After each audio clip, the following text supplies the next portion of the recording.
അസ്സലാമു അലൈക്കും വറഹ്മത്തുള്ളാഹി വബറകാതുഹു. വിശുദ്ധ ഖുർആനിലെ സൂറത്തു ഷംസ് പാരായണം ചെയ്യുമ്പോൾ നമ്മുടെ പാരായണത്തിൽ ഒരു സാധാരണ ഖിറാഅത്തിൽ ഉണ്ടാവാൻ സാധ്യതയുള്ള തെറ്റുകളെക്കുറിച്ചാണ് ഇൻഷാ അല്ലാഹ് നമ്മൾ പഠിക്കാൻ ഉദ്ദേശിക്കുന്നത്. സൂറത്തു ഷംസിലെ 1 മുതൽ 10 വരെയുള്ള ആയത്തുകളാണ് ഇന്ന് ഇൻഷാ അല്ലാഹ് നമ്മൾ എടുക്കുന്നത്. ബിസ്മില്ലാഹിർ റഹ്മാനിർ റഹീം. والشمس وضحاها والقمر إذا تلاها والنهار إذا جلاها والليل إذا يغشاها والسماء وما بناها والأرض وما طحاها ونفس وما سواها فألهمها فجورها وتقواها قد أفلح من زكاها وقد خاب من دساها والشمس وضحاها. ഇവിടെ ഒന്നാമത്തെ ആയത്തിൽ പ്രധാനമായിട്ടും ശ്രദ്ധിക്കേണ്ടത് വദുഹാഹ എന്ന പദമാണ്. ഇത് പറയുമ്പോൾ നമ്മൾ പലപ്പോഴും പറയുന്നത് വശംസി വലുഹാഹ എന്നാണ്. വലുഹാഹ ഇങ്ങനെ പറയുമ്പോൾ ദ്വാദിൻ്റെ മഖ്റജ് മാറി ഹ ആവുന്നു. വലുഹാഹ ദ്വാദിൻ്റെ മഖ്റജ് മാറുന്നു. അങ്ങനെ വലുഹാഹ ഈ രൂപത്തിൽ. അതുപോലെ ഹ മഖ്റജ് മാറുന്നു, ഉച്ചാരണം മാറി ഹ. അപ്പോൾ ഈ ഒരു പദമാണ് ഒന്നാമത്തെ ആയത്തിൽ പ്രധാനമായിട്ട് ശ്രദ്ധിക്കേണ്ടത്. വദ്ദുഹാഹ വദ്ദുഹ ഹ തൊണ്ടയുടെ മധ്യഭാഗമാണ് അതിൻ്റെ മഖ്റജ്. രണ്ടാമത്തെ ആയത്തിൽ വൽ ഖമരി ഇദാ തലാഹ. ഇത് പലപ്പോഴും നമ്മൾ ഓതുന്നത് വൽ ഖമരി ഇദാ തലാഹ എന്നാണ്. ഖമരി എന്നതിലെ ഖാഫിന് പകരം കാഫ് വരുന്നതാണ് പ്രത്യേകിച്ചും ശ്രദ്ധിക്കേണ്ടത്. വൽ ഖമരി വൽ ഖമരി അല്ല, വൽ ഖമരി. ഖാഫ് ചെറുനാക്കിൻ്റെ അടുത്താണ് അതിൻ്റെ മഖ്റജ്. വൽ ഖമരി ഇദാ തലാഹ. അതുപോലെ തന്നെ ഇതിൻ്റെ അവസാനത്തിലൊക്കെ ആയത്തുകളുടെ അവസാനത്തിൽ ഹ എന്നതാണ് വഖഫ്. അപ്പോൾ അവിടെയൊക്കെ ഹ ശരിക്കും തൊണ്ടയുടെ ഏറ്റവും അടിഭാഗമാണ് അതിൻ്റെ മഖ്റജ്. അതങ്ങനെ തന്നെ വരുന്നുണ്ടോ എന്ന് ശ്രദ്ധിക്കണം. വൽ ഖമരി ഇദാ തലാഹ. വൽ ഖമരി ഇദാ തലാഹ എന്ന് തലാഹ ഈ രൂപത്തിൽ ഓതരുത്. തലാഹ എന്ന് തന്നെ പറയണം. വന്നഹാരി ഇദാ ജല്ലാഹ. വന്നഹാരി ഇദാ ജല്ലാഹ.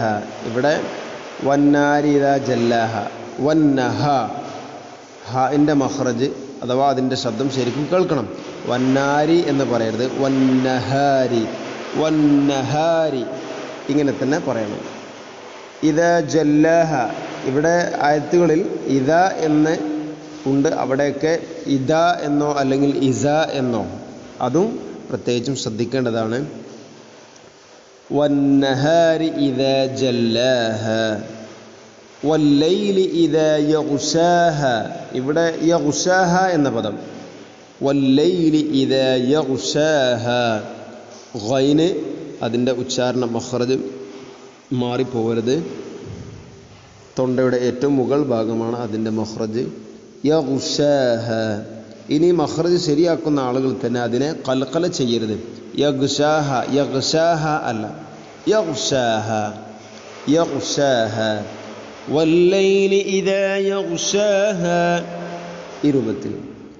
ഇനി അഞ്ചാമത്തെ ആയത്തിൽ വസ്സമാഇ വമാ ബനാഹ. ഇവിടെ പലപ്പോഴും നമ്മൾ ഓതിപ്പോകുന്നത് വസ്സമായി വമാ ബനാഹ എന്നാണ്. വസ്സമായി ഇങ്ങനെ ആവുമ്പോൾ വസ്സമായി വസ്സമായി. ഇവിടെ ഹംസയുടെ ഉച്ചാരണം നഷ്ടപ്പെടരുത്. വസ്സമായി വമാ ബനാഹ. അതുപോലെ തന്നെ വമാ ബനാഹ അവിടെയും കെട്ടുള്ള ഹ അതിനെ വഖഫ് ചെയ്യുമ്പോൾ ഹാഇൻ്റെ ശബ്ദം ശരിക്കും കേൾക്കണം. വസ്സമായി വമാ ബനാഹ വൽ അർദി വമാ ത്വഹാഹ. വൽ അർദി ദ്വാദിൻ്റെ ഉച്ചാരണം ശ്രദ്ധിക്കണം. വമാ ത്വഹാഹ. ഇതിൻ്റെ ഉച്ചാരണം ത്വാഇനെ ഉച്ചരിക്കുമ്പോൾ അതിൻ്റെ നാവിൻ്റെ മധ്യഭാഗം അണ്ണാക്കിലോട്ട് ചേർന്ന് വരണം. അങ്ങനെ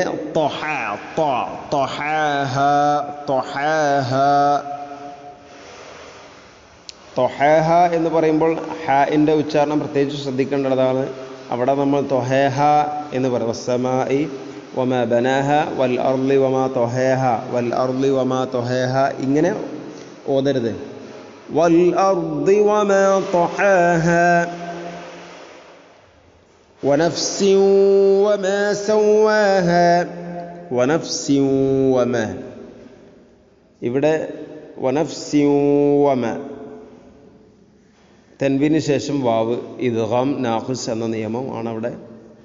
തൻവീനിനെ വാവിലേക്ക് ഇദ്ഗാം ചെയ്യണം, വാവിന് ശദ്ദ് അധികം ചെയ്യാതെ. വനഫ്സിൻ വമാ സവ്വാഹ, സവ്വാഹ വാവിന് ശദ്ദുണ്ട്, അത് ശരിക്കും ഉച്ചാരണത്തിൽ കേൾക്കണം.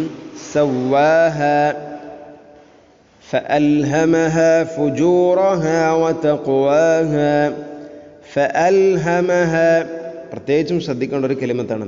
ഫഅൽഹമഹ എന്ന് പറയാതെ, ഫഅൽഹമഹ അല്ല, ഫഅൽഹമഹ, ഫഅൽഹമഹ ഫുജൂറഹ, ഫുജൂറഹ വതഖ്വാഹ. ഖാഫിൻ്റെ ഉച്ചാരണം പ്രത്യേകിച്ചും ശ്രദ്ധിക്കണം, ചെറുനാക്കിൻ്റെ അടുത്ത്. വതഖ അല്ലാതെ വതഖ്വാഹ എന്ന് പറയാം. അധികം ആളുകളും ഇങ്ങനെ വതഖ്വാഹ എന്നാണ് പറയുക. വതഖ്വാഹ അത് ശരിയല്ല.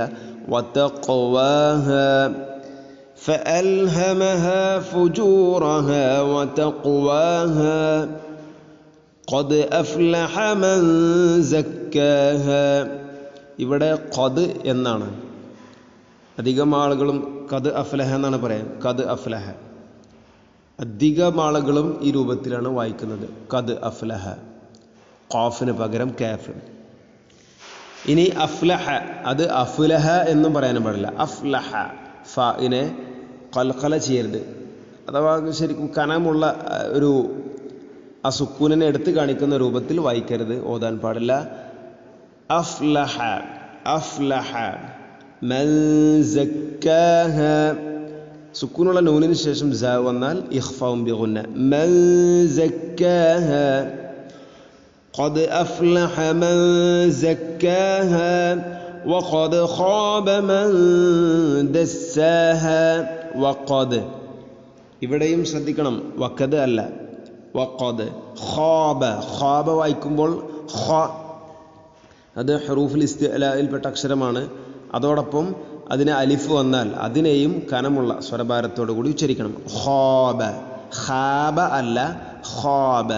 വഖദ് ഖാബ മൻ ദസ്സാഹ, വഖദ് ഖാബ മൻ ദസ്സാഹ.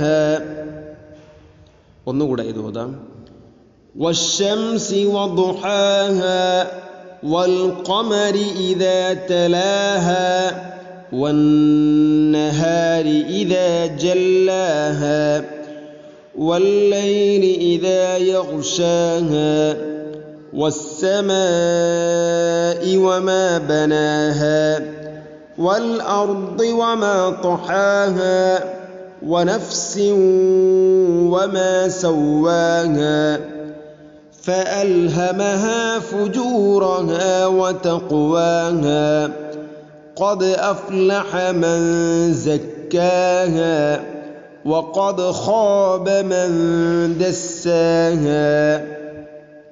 إن شاء الله സൂറത്തു ഷംസിലെ ബാക്കി ഭാഗം അടുത്ത ക്ലാസ്സിലെടുക്കാം. അള്ളാഹു സ്വീകരിക്കുമാറാവട്ടെ. അസ്സലാമു അലൈക്കും വറഹ്മത്തുള്ളാഹി വബറകാതുഹു.